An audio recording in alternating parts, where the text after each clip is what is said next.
이준석을 좌파진영에서 버렸습니다. 그래서 지금 이준석이 더욱 위태한 상황이다라는 것이죠. 지금까지 쌓은 악행들이 이제 완벽히 까발려지고 있는 것.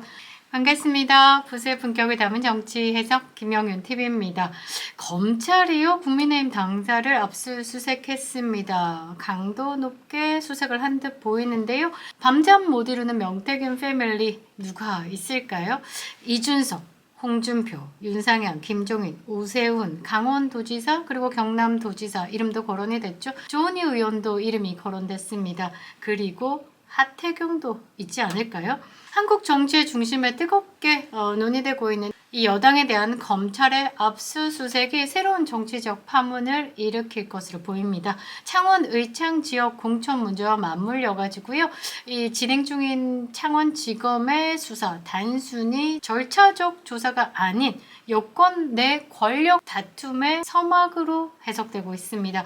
압수수색의 초점은요. 집권 여당의 당대표였던 이준석의 공천 과정일 듯 보이는데요. 영상 시작하겠습니다. 좋아요 버튼 꼭 눌러주시고요. 끝까지 시청 부탁드리겠습니다. 그리고 멤버십으로 후원해주시는 모든 분들께 감사 인사드리겠습니다. 자, 검찰이요 최근 집권 여당인 국민의힘 조직국 그리고 공천 관련 자료를 확보하기 위해서 압수수색을 했습니다. 의미 있는 자료들을 확보한 것으로 좀 보이는데요.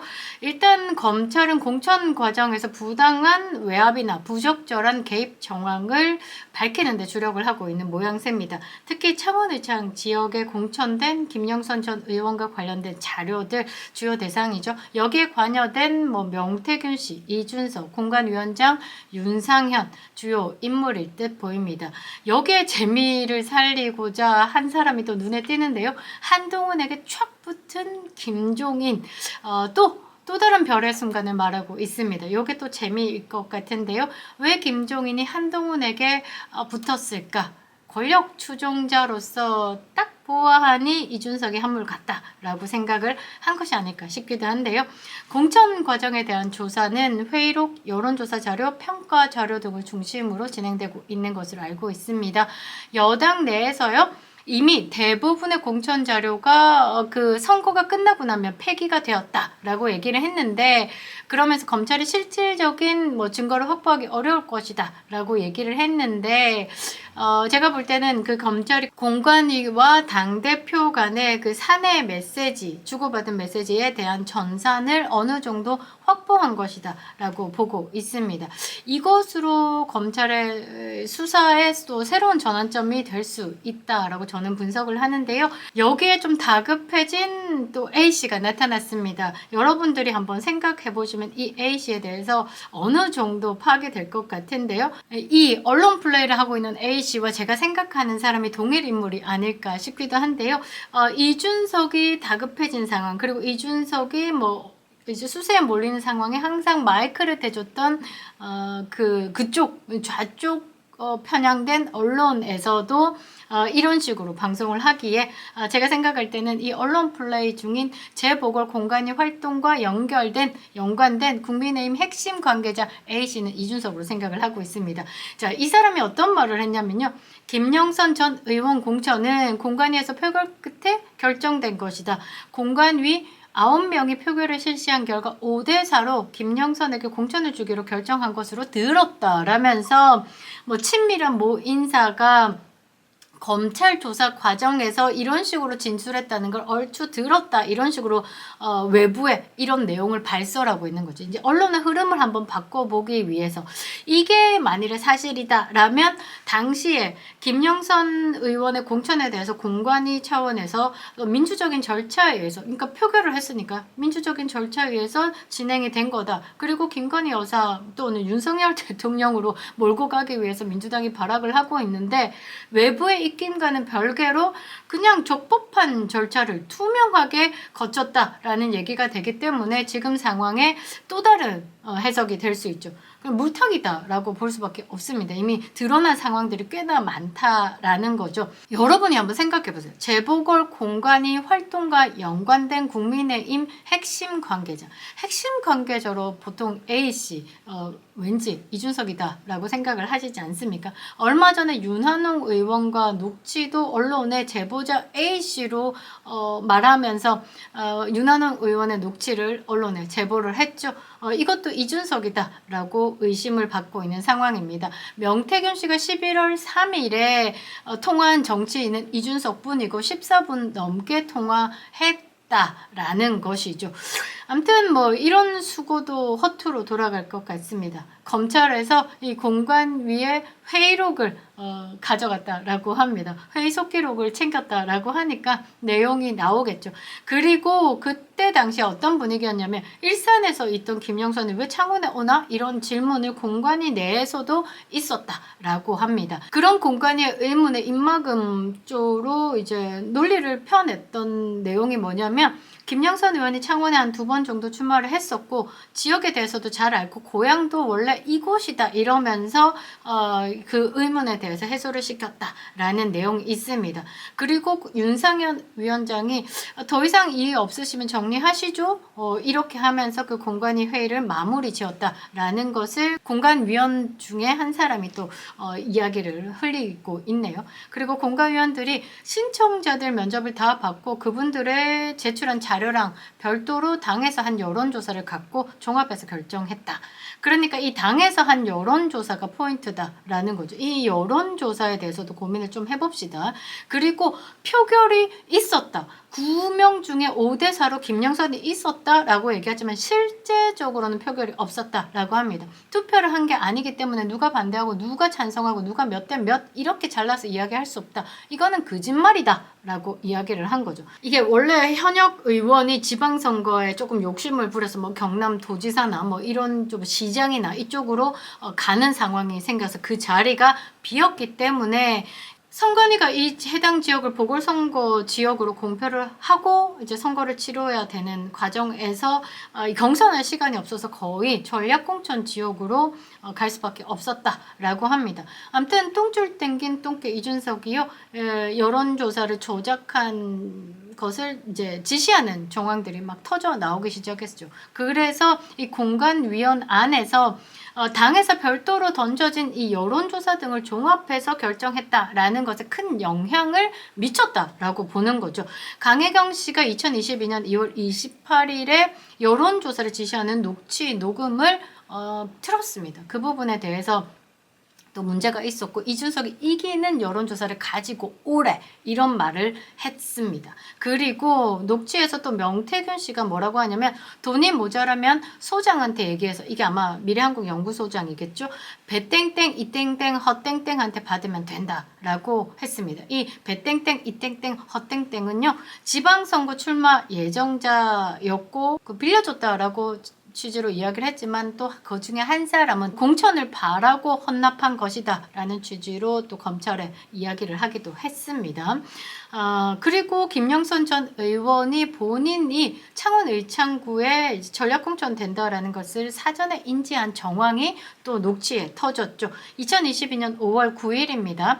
김영선 전 의원과 강혜경 씨 통화에서 그러니까 발표는 5월 10일 날 나는데 그 전날에 알게 된 거죠. 강혜경 씨가 축하 인사를 합니다. 그러니까 김영선 전 의원이 무슨 축하 그런 소리 하지 마. 아직 모른다고 해야 돼. 그러니까 본인은 알고 있는 거야. 강혜경 씨도 알고 있는 거예요. 그래서 서로 축하를 하는데 남들 눈이 있으니 아직 모른다고 해야 돼 라고 말한 거죠. 5월 10일 날 공천이 있음에도 불구하고 5월 9일 날 확정지어서 알게 됐다. 명태균 씨의 녹취 내용에 하버드 호소인 이준석의 공천 조작 의혹이 있는 부분 검찰도 수사 착수를 앞두고 있습니다. 이 부분이 뭐냐면요. 이기는 여론조사를 가지고 오라고 해. 그 말에 명태균 씨가 강혜경 씨에게 한 사람 한 사람을 거론하면 몇 %까지 지정을 해줘요. 그런데 전화기 한 번 들지도 않고 그 여론조사가 완벽히 창작으로 만들어지죠. 이게 국민의힘에 같다라는 겁니다. 그러니까 앞서 말씀드린 것처럼 공관위가 이런저런 상황과 당 내에서 여론조사와 합체해서 결정을 내렸다라는 부분에 이준석이 어떤 식으로 공천 공작에 참여했는지는 이제 보이는 거죠. 길이 보이는 겁니다. 그리고 김영선 후보가 명태균 씨와 세비 배분하는 부분도 얼추 맞아 떨어지죠. 그랬기 때문에 보훈의 의미로 그렇게 세비 반땅을 했구나라는 거죠. 강혜경 씨와 명태균 씨 간의 녹취가 공개되면서 이준석이 여론 조작이죠. 그 결과를 만들어 오라라고 한 그 지시의 내용이 앞뒤 퍼즐이 맞아진다라는 거. 그래서 윤상현, 김종인 당시에 당대표 이 세 사람이 그 소환 가능성은 더 높아지고 있다라는 것. 이 지도부의 도덕성이 국민들 앞에 까발려지는 거죠. 사실 심각한 도전을 받고 있는 겁니다. 이준석이 본인에게 오는 이 불똥을 막기 위해서 뉴스타파 봉지욱 기자와 손을 잡았는지 잠시 한 10여일 정도 페이스북을 잠적했을 때 봉지욱 기자를 찾아갔다라는 제보가 있었죠. 그 후에 갑자기 오세훈 시장의 폭로가 터지기 시작합니다. 이제 물타기 작전이다라고 하죠.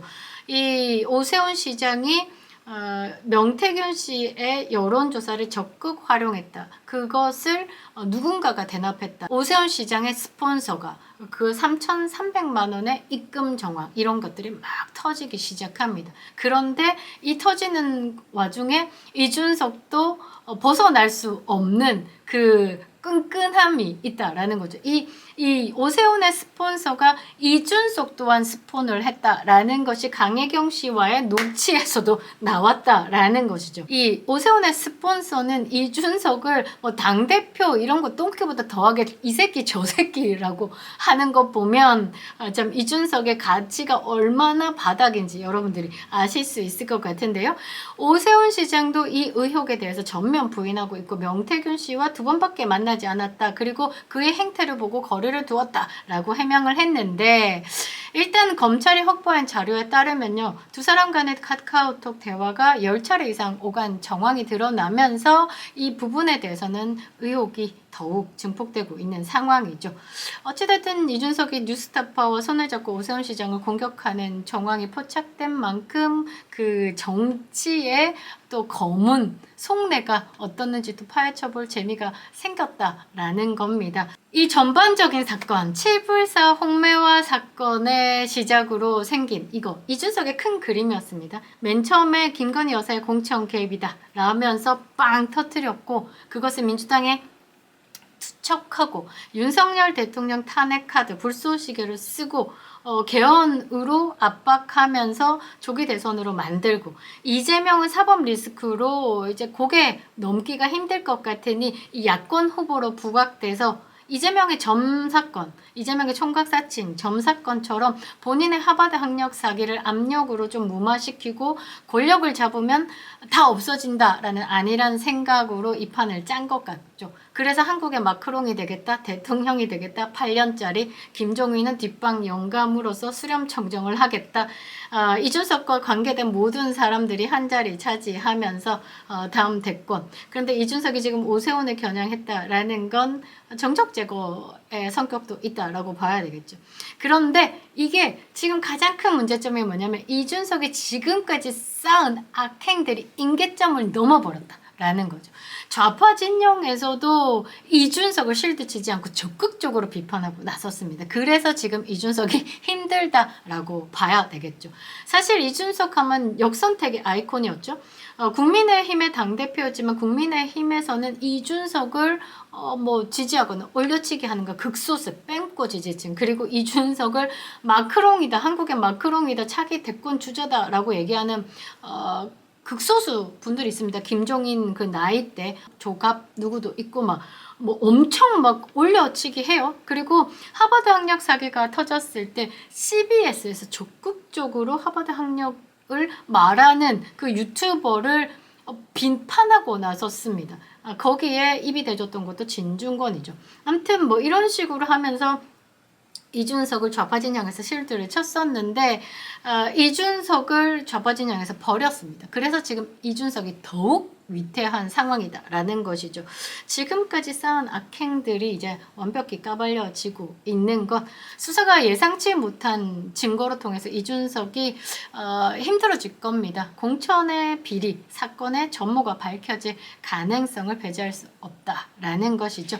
지켜보는 재미가 있습니다. 이준석이 요즘에요, 그 김소연 변호사를 굉장히 쌍욕을 하고 다닌다라고 합니다. 그만큼 아프다라는 것이겠죠. 김영유 TV였습니다.